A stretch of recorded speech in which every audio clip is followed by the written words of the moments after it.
Welcome back at 7:46. Health and Human Services Secretary Robert F. Kennedy Jr. plans to tell the CDC to stop recommending that fluoride be added to public drinking water.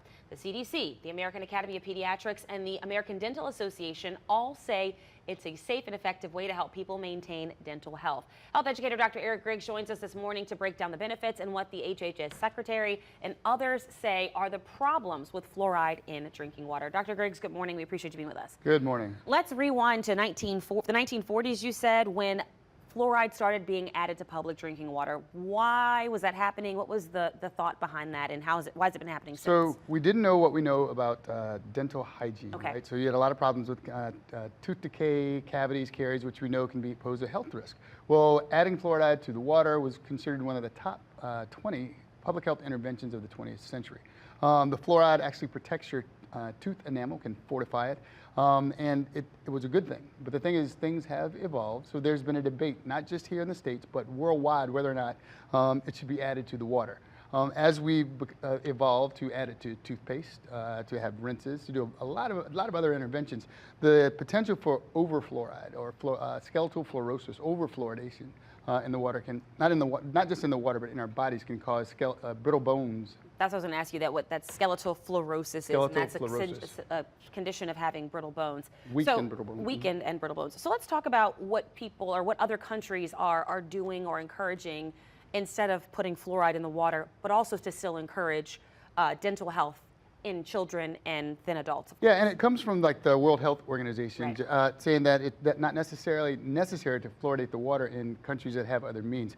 Like in Japan and Italy and other countries, they provide kids with fluoride rinses once or twice a day. But the country provides it. Well, it's recommended. Okay. These are all recommendations, Okay. like the CDC and whatever organization.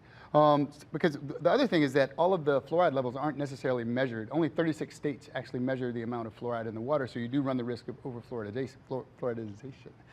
In other countries, they have fluoridated milk that the kids can opt to drink to fortify their teeth. But all the while, having the dentist recommend proper dental hygiene, brushing your teeth, rinsing your mouth, doing the proper things to protect your teeth. And so kind of because we've evolved as far as our dental hygiene's concerned over the years, now it's encouraged by the American Dental Association that people brush their teeth twice a day, especially, and start with kids. They should start this habit twice a day, and with that fluoride toothpaste, and that also helps to build up the tooth strength, or the enamel strength. Yeah.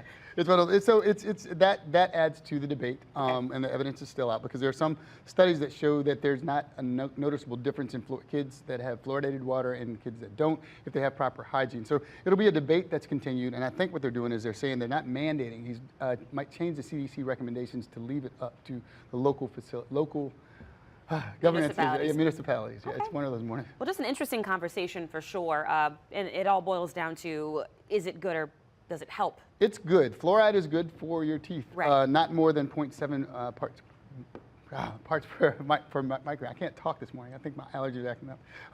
Yeah, but no more than 1.5 parts per millimeter. All right, well, we'll wait to see what happens on this front. Dr. Griggs, thanks for helping us understand the history behind this and why things are kind of going the way they are. We appreciate your time this morning. Thank you. All right, time is now.